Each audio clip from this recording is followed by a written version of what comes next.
अरे कितना भार लेता अपने कंधों पर। बचपन में ना माँ बाप को कंधा दिया है, इससे बड़ा भार क्या होगा। मुझे खुद का एक बहुत बड़ा बंगला लेना है। उस बंगले में दीदी देखना मैं बहुत बड़ा स्विमिंग पूल बनाऊंगा और बहुत बड़ा मेरा गार्डन होगा। चल कुत्ता, जब देखो मुंह मजाक करता रहता है मेरे साथ। मेरे बच्चों को ना बचपन से ही काम नहीं करना पड़ेगा। दीदी कैसा लग रहा हूँ? तो मैंने बोला राजू सुपर मस्त लग रहा है।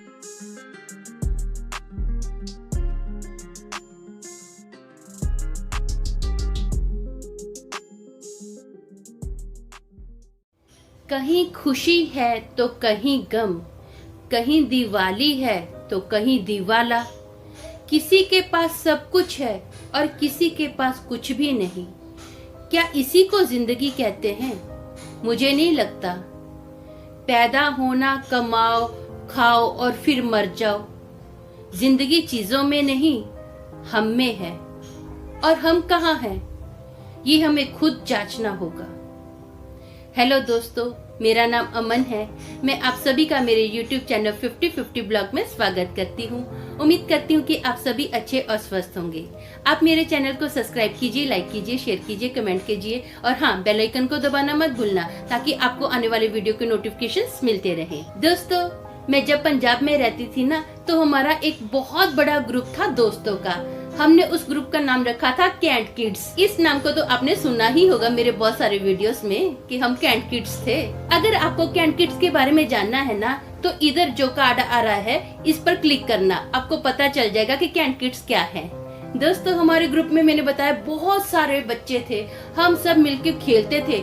हमारे जो ग्रुप में बच्चे थे ना, वो हमारी गली के तो थे ही थे, लेकिन बाजू की 2-3 गलियों के बच्चे भी हमारे ग्रुप में आते थे खेलने के लिए। तो आप समझ ही जाओ कि मेरा ग्रुप कितना बड़ा था। मेरे ग्रुप में बहुत ज्यादा बच्चे थे।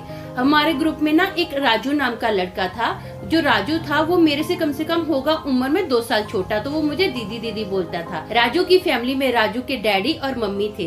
राजू के जो डैडी थे ना, बहुत अमीर थे। वो शुगर मिल में ना अच्छी पोस्ट पर काम करते थे। तो आप समझ जाओ कि राजू के पास कितना पैसा होगा। राजू बहुत अमीर था।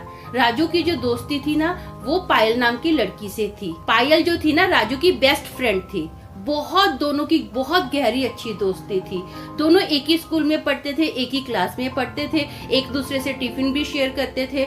इवन के कभी बाई चांस अगर राजू को चोट लग जाती थी ना, तो पायल बहुत रोती थी कि राजू को चोट लगी है। अगर पायल बीमार हो जाती थी तो राजू का ना पूरा दिन मुंह लटका रहता था कि पायल की तबीयत ठीक नहीं है। तो उन दोनों की ना दोस्ती देखकर उन दोनों के घर वालों ने डिसाइड किया कि हम लोग ना इन लोगों की ऐसा करते हैं, शादी फिक्स कर देते हैं। जब इनकी शादी की उम्र होगी तब दोनों ये शादी कर लेंगे। ऐसा करते हैं, ऐसा लगता है कि ऐसे ऊपर वाले ने इन दोनों को एक दूसरे के लिए बनाया है, तो हम लोग बचपन में ही इनकी शादी तय कर देते हैं। घर वालों ने दोनों की शादी भी तय कर दी थी। उस टाइम पर राजू और पायल की जो उम्र थी ना, वो 10 साल की थी। दोनों में बहुत प्यार था। दोनों एक साथ रहते थे, 24 घंटे एक दूसरे का हाथ पकड़कर, जब भी देखो ना इधर घूमते रहते थे, उधर घूमते रहते थे। स्कूल भी जाते थे तो एक दूसरे का हाथ पकड़कर जाते थे। बहुत एक दूसरे को प्यार करते थे। अब धीरे धीरे थोड़ा टाइम गया, कम से कम 2-3 साल के बाद क्या हुआ, अभी राजू की उम्र 13 साल की है, तो राजू के ना मम्मी डैडी का एक्सीडेंट हो गया। उस एक्सीडेंट में राजू के मम्मी डैडी की डेथ हो गई। राजू के मम्मी डैडी की डेथ होगी तो राजू जो बेचारा था ना, अकेला ही था। उसकी फैमिली में उसके आगे पीछे कोई भी नहीं था। तो राजू ने क्या किया, अपना स्कूल छोड़ दिया और वो एक गैरेज में काम करने लग गया। गैरेज में काम करने लग गया तो राजू दिन रात गैरेज में ही रहता था। ऐसे धीरे धीरे टाइम बढ़ता गया। अब मैं भी बड़ी होती गई, राजू भी बड़ा होता गया। एक दिन मैं बाई चांस ना गैरेज के पास से जा रही थी, तो राजू ने ना मुझे आवाज दी, दीदी। तो मैंने राजू को देखा, मैं बहुत खुश हुई। मैंने बोला, राजू कैसा है तू? तो बोलता, ठीक हूँ। मैंने बोला, बहुत दिन के बाद दिखा, घर पर नहीं आता है क्या? पूरा दिन इधर ही पड़ा रहता है। बोला, पड़ा नहीं रहता हूँ दीदी, मैं बहुत मेहनत करता हूँ। बोला, मेरे को ना बहुत मेहनत करके बहुत बड़ा आदमी बनना है। आप ना ये जो गैरेज देख रहे हो ना, वो एक दिन मुझे खुद का बनाना है। ये गैरेज आप देखना, एक दिन मैं खरीद लूंगा, ये गैरेज मेरा होगा, मैं बहुत बड़ा आदमी बनूंगा। और आप जो ऊपर कैबिन देख रहे हो ना, ये कैबिन मेरा होगा। आप देखना दीदी, मैं इस सपने को जरूर पूरा करूंगा। मैं इसीलिए दिन रात मेहनत करता हूँ। मुझे खुद का एक बहुत बड़ा बंगला लेना है। उस बंगले में दीदी देखना, मैं बहुत बड़ा स्विमिंग पूल बनाऊंगा और बहुत बड़ा मेरा गार्डन होगा। मैं जो पायल को ना बहुत खुश रखना है, मुझे सारी खुशियाँ पायल को देनी है। तो मैं बहुत खुश थी। मैंने बोला ठीक है राजू, अच्छी बात है, तू दिन रात मेहनत करता है, मैं भी प्रार्थना करूंगी कि तेरा ये सपना जल्दी पूरा हो जाए। तो मैंने राजू को बोला, राजू क्या मैं तेरी कुछ मदद कर सकती हूँ? देख मेरे पास ज्यादा पैसा तो है नहीं है, तुझे पता है, जितना होगा मैं तेरी उतनी मदद कर सकती हूँ। बोला पक्का जितना होगा उतनी मदद कर सकती हो? मैंने बोला हाँ पक्का। तो बोलता ठीक है दीदी, आप वो इंजन देख रहे हो ना, मेरे साथ उठाने में मेरी मदद करो ना। तो मैंने बोला चल कुत्ता, जब देखो मुंह मजाक करता रहता है मेरे साथ, मैं इंजन उठाने में मदद करो, मैं पैसे की बात कर रही हूँ और तू इंजन की बात करता है। तो बोलता नहीं दीदी थैंक यू, आपने इतना बोला यही मेरे लिए बहुत है। तो हमारे ग्रुप में ना एक लड़का था सूरज, उस दिन ना उसका बर्थडे था। तो मैंने राजू को पूछा, राजू सूरज का बर्थडे तू आ रहा है? तो बोलता नहीं दीदी मैं नहीं आऊंगा। मैंने बोला क्यों? आना, सब लोग मिलके बहुत इंजॉय करेंगे, चिल मारेंगे यार, बहुत दिन के बाद सब लोग इकट्ठा हो रहे, तू भी आजा। तो बोलता है दीदी मैं ना एंजॉय तब करूंगा जब मेरे बच्चे मेरे गार्डन में घूमेंगे फिरेंगे, मस्ती करेंगे, खूब एंजॉय करेंगे, मुझे उस दिन एंजॉय होगा। और मेरे बच्चों को ना बचपन से ही काम नहीं करना पड़ेगा। मैं चाहूंगा कि मेरे जो बच्चे हैं ना अपना बचपन बहुत एंजॉय करें। जो मैं नहीं कर पाया, जो खुशियां मैं नहीं जी पाया, वो मैं सारी खुशियां मेरे बच्चों को दूंगा, मैं तभी एंजॉय कर पाऊंगा। तो मुझे राजू की बात सुनकर बहुत अच्छा लगा। तो मैंने राजू को बोला बेस्ट ऑफ लक। तो बोलता थैंक यू। ये बोलकर मैं वहां से निकल गई। अब काफी टाइम के बाद हम और धीरे धीरे बड़े होते गए। राजू दिन रात और मेहनत करता गया। तो एक दिन राजू ने हम सबको इनवाइट किया। वो जो दिन था ना, राजू की जिंदगी में बहुत खुशियों भरा दिन था, क्योंकि राजू ने वो गैरेज खरीद लिया था। राजू ने हम सबको इनवाइट किया था। हम सब लोग जितने भी उसके दोस्त थे ना, सब लोग मिलके राजू के गैरेज में गए। सब लोग मस्त एंजॉय कर रहे, पार्टी वगैरह कर रहे हैं। तो राजू ने क्या किया, मेरा ना हाथ पकड़कर खींच के मुझे कैबिन में लेके जा रहा है। बोलते चलो चलो दीदी आपको कुछ दिखाता हूँ। तो मैंने बोला क्या दिखा रहा है? बोले चलो तो सही। तो वो मुझे कैबिन में लेके गया, कैबिन में बिठाया और मेरे सामने बॉस सीट पर खुद बैठ गया और बोलता है दीदी कैसा लग रहा हूँ? तो मैंने बोला राजू सुपर मस्त लग रहा है। दीदी मुझे ना अब मेरा सपना पूरा करना है। तो मैंने बोला अरे कितना भार लेता अपने कंधों पर, सपना पूरा करना है, सपना पूरा करना है, हो तो गया। बचपन में ना माँ बाप को कंधा दिया है, इससे बड़ा भार क्या होगा? तो राजू एकदम सीरियस हो गया। तो मैंने उसको जानबूझकर उसको थोड़ा मूड ठीक करने के लिए बोला हाँ हाँ मुझे पता है, अभी तो तुझे बंगला भी लेना होगा। उस बंगले में क्या बोला था, वो क्या होगा तेरा? अरे हाँ दीदी मेरा बंगले में वो स्विमिंग पूल होगा। मैंने बोला हाँ गार्डन भी होगा जहाँ पर तेरे बच्चे भी खेलेंगे, जहाँ पर तू पायल के साथ मस्त खुशियों भरा जिंदगी बिताएगा। बोला हाँ दीदी मेरा ये सपना मैं जरूर पूरा करूंगा। मैंने बोला हाँ हाँ क्यों नहीं होगा, जरूर पूरा होगा। तेरी स्पीड देख के तो लगता है तू बहुत जल्दी ये सपना पूरा कर लेगा। हाँ तो बोलता है दीदी हम लोग पिक्चर देखने चले? तो मैंने बोला क्यों नहीं, पक्का डन, चल कभी चलना है? तो बोलता है मैंने तो टिकट भी ले ली है, बस थोड़े टाइम में हम सब लोग निकलने वाले हैं। तो मैंने बोला कुत्ते मुझे बोल तो देता, पूछा भी नहीं। बोला हाँ ये तो सरप्राइज था। मैंने बोला चल ठीक है, तेरी खुशी में मेरी खुशी, मैं भी तेरे साथ पिक्चर देखने चलती हूँ। अभी हम सब लोग ना जितने भी ग्रुप के बच्चे थे सब लोग पिक्चर देख रहे हैं। उस पिक्चर का नाम था दिल तो पागल है।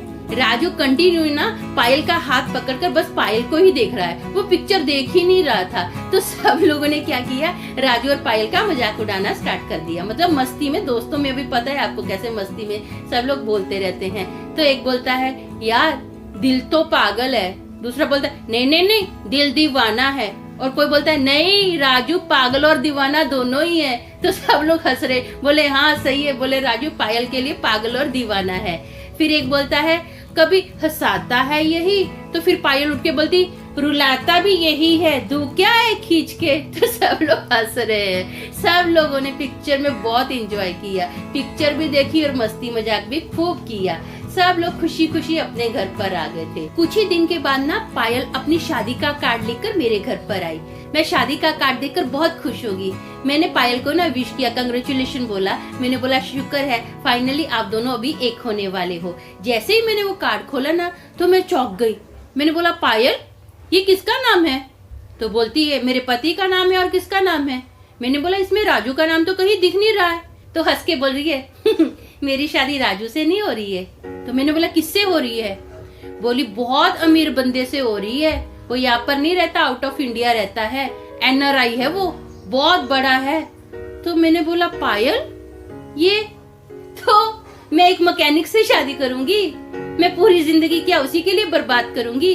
मेरे भी तो कुछ सपने हैं, मेरे भी अरमान है, मुझे भी तो लाइफ में कुछ बड़ा करना है, मुझे अमीर घर में शादी करनी है, मुझे एक मैकेनिक के साथ पूरी जिंदगी नहीं काटनी है। तो पायल की बात सुन के मैं बहुत चौंक गई, मैं कुछ नहीं बोली पायल को, क्या बोलूं अभी मैं। तो मैं चुप हो गई और पायल क्या हुआ, पायल ने एक काट दिया और मेरे घर से चली गई। अब अभी आपको पता है कि शादी हो रही है, तो ये तो पूरी बात पूरे शहर में फैलने वाली थी और राजू को भी पता चलने वाली थी। जैसे राजू को ये बात पता चली ना, तो राजू ने शराब पीना स्टार्ट कर दिया।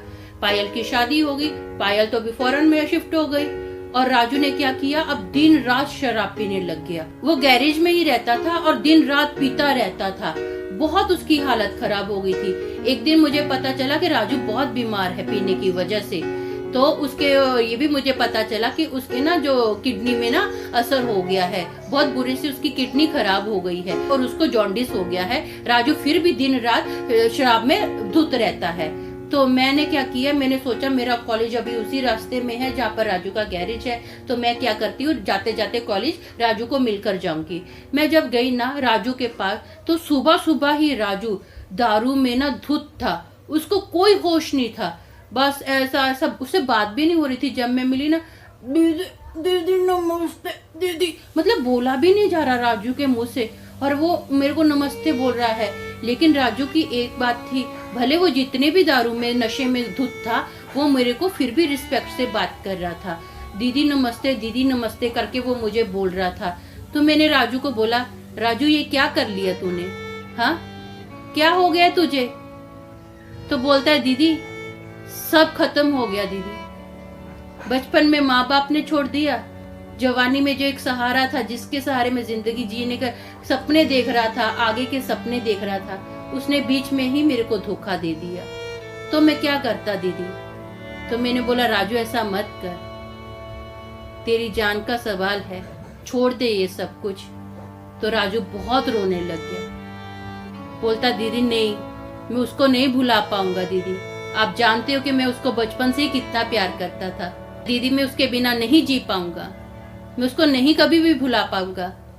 अब तो मरते दम तक वो मेरे दिल दिमाग पर छाई रहेगी। भले उसने मुझे धोखा दे दिया, लेकिन मेरा प्यार सच्चा है दीदी, मैं उसके लिए जी रहा था और उसी के लिए मरूंगा। और बोलते बोलते राजू बहुत रो रहा था, बोल रहा दीदी सब खत्म, दीदी सब खत्म, सब मेरे को छोड़ के चले गए दीदी, मेरा कोई नहीं है, ऐसा क्यों मेरे साथ हुआ? अब इस सवाल का मैं क्या जवाब देती कि ऐसा उसके साथ क्यों हुआ? मैंने बोला राजू सब ठीक हो जाएगा, बस तू शराब छोड़ दे। तो राजू ना बहुत रो रहा है, कंटिन्यू रो रहा है, कुछ नहीं बोलता। रोते रोते वो बेहोश हो गया। तो उसके जो गैरेज वाले थे उन लोगों ने फिर उसको एक जगह पे लेटा दिया और मैं भी कॉलेज के लिए अभी निकल गई थी। कुछ ही दिन के बाद मुझे पता चला कि राजू नहीं रहा। बहुत बुरा लगा राजू के लिए, बहुत। बेचारा एक छोटा सा बच्चा जो बचपन से हमारे साथ खेला बड़ा हुआ है, और उसकी जो दर्दनाक मौत थी ना, बहुत दिल पर बुरा सदमा पहुंचा कर गई, आत्मा को झंझोड़ दिया था उसने। क्या बोलूं, बस यही बोलूंगी कि राजू की आत्मा को शांति मिले। उस दिन मैं समझ गई थी कि जिंदगी चीजों में नहीं है, जिंदगी हम में है।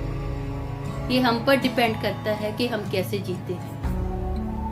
तो आपने मेरी जिंदगी के बारे में तो थोड़ा जान ही लिया है, अब उसी टॉपिक पर थोड़ी कविता भी सुनिए कि 50-50 ब्लॉक का स्टाइल है, थोड़ी जिंदगी थोड़ी कविता। हर एक दिन नया सा लगे, हर एक शाम नई सी लगे, छुपे चेहरों में दबी खामोशी, तन्हा लम्हा अपना सा लगे, तन्हा लम्हा अपना सा लगे।